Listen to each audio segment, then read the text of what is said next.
बनवूया पारंपरिक पद्धतीने आळूवडी। नमस्कार, मी पूनम। तुम्हा सगळ्यांचं पूनम रेसिपी मध्ये स्वागत आहे। आज आपण पारंपरिक पद्धतीने आळूवडी बनवणार आहोत।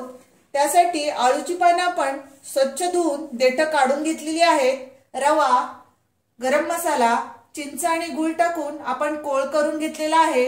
ओलं खोबरं, धनिया पावडर, बेसन, मीठ, हळदी पावडर, कोथिंबीर, तीळ इथे आपण वाटण बनवून घेतलेला आहे। मिरची, लसूण आणि 1 चमचा जिरं घेतलेला आहे। 7 ते 8 आपण मिरच्या घ्यायच्या आहेत आणि लसूण 3 ते 4 पाकळ्या आणि जिरं असं आपण वाटण तयार करून घेतलेला आहे। आणि इथे तांदळाचे पीठ, इथे आपण बॅटर बनवून घेऊ। त्यासाठी आपण 1 वाटी बेसन घेतलेला आहे। मोठी 1 वाटी बेसन घ्यायचं आहे। त्यामध्ये आता आपण सर्व टाकून घेऊ। इथे आपण कोथिंबीर मोठी 1 वाटी बारीक चिरून घेतलेली आहे, ती त्यामध्ये टाकून घेऊ। त्यामध्येच आपण ओलं खोबरं अर्धी वाटी घेतलेलं आहे, तेही आपण त्यामध्ये टाकून घेऊ। इथे आपण 2 चमचे रवा टाकून घेऊ। त्यामध्ये गरम मसाला अर्धा चमचा, धनिया पावडर 1 चमचा, इथे आपण मिरची, लसूण आणि जिरं बारीक करून घेतलेला आहे, ते आपण साधारण 2 चमचे आहे, तेही आपण त्यामध्ये टाकून घेतलेला आहे। त्यामध्येच आपण पांढरे तीळ घेतलेले आहेत, तेही आपण टाकून देऊ। चवीनुसार आपण मीठ टाकूया। इथे आपण चवीनुसार मीठ टाकलेलं आहे। त्यामध्येच आपण हळदी पावडर टाकून घेऊ। हळदी पावडर टाकून घेतलेली आहे। त्यामध्येच आपण चिंचेचा गूळ टाकून कोळ करून घेतलेला आहे, तोही आपण मिक्स करून घेऊ आणि त्यामध्ये ओतून घेऊया। आणि इथे आपण तांदळाचं पीठ पाव वाटी घेतलेला आहे।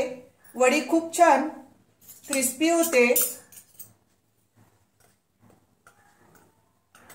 तांदळाचं पीठ आपण पाव वाटी टाकून घेतलेला आहे। हे आता सर्व आपण मिक्स करून घेऊया। थोडंसं पाणी घ्यायचं आणि मिक्स करून घेऊया। इथे आपण थोडं थोडं पाणी घेऊन आपण हे बॅटर तयार केलेलं आहे। आपण आता पान 1 घेऊया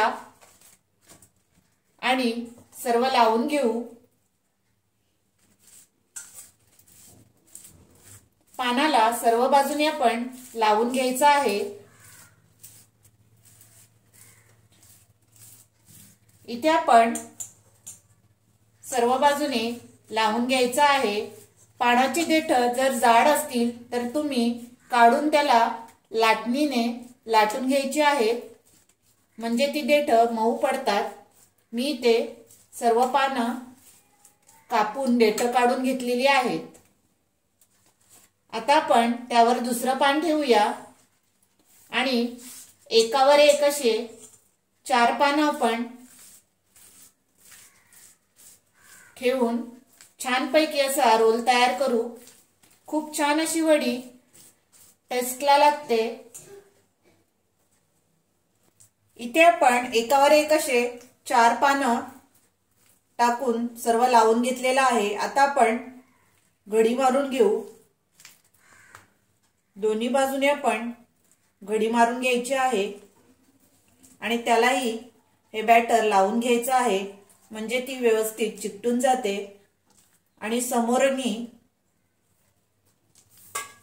घडी मारून आपण त्यालाही बॅटर लावून घेऊ आणि घट्ट असा रोल तयार करून घेऊया। इथे आपले 2 रोल तयार झालेले आहेत। आपण इडली पात्रात वाफवण्यासाठी ठेवलेले आहेत। आता आपण झाकण लावू आणि साधारण 20 मिनिटं हे आपण वाफवून घेऊया। इथे आपण 20 मिनिटं वड्या वाफवून घेतलेल्या आहेत आणि थंडही करून घेतलेला आहे। बघा, आता आपण हा रोल कापून घेऊ। खूप छान अशी वडी तयार झालेली आहे। रोल आता कापून घेऊया। इथे आपण वडी छानपैकी कापून घेतलेली आहे। थंड झाल्यावरच कापायची, म्हणजे छान आपल्याला कापता येते। आणि पॅन मध्ये आपण तेल टाकलेलं आहे। आपण शॅलो फ्राय करून घेणार आहोत। तुम्ही डीप फ्राय करू शकता, पण मी इथे शॅलो फ्राय आलू वडी करत आहे। दोन्ही बाजूने आपण क्रिस्पी अशी फ्राय करून घेऊया। जेवढ्या पॅन मध्ये राहतील तेवढ्या आपण फ्राय करून घेऊ।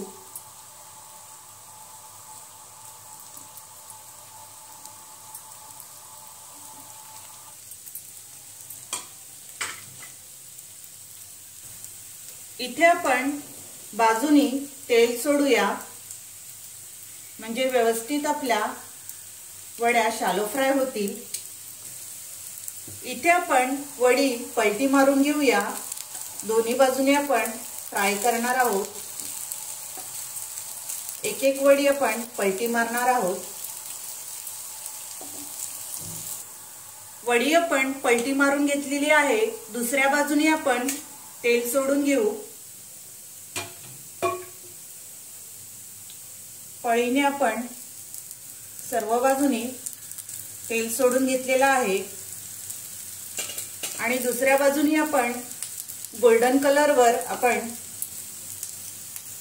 शेकून घेऊ। इथे आपण शॅलो फ्राय करून घेतलेल्या आहेत। बघा, आता आपण गॅस बंद करू आणि प्लेटमध्ये आळू वडी काढून घेऊ।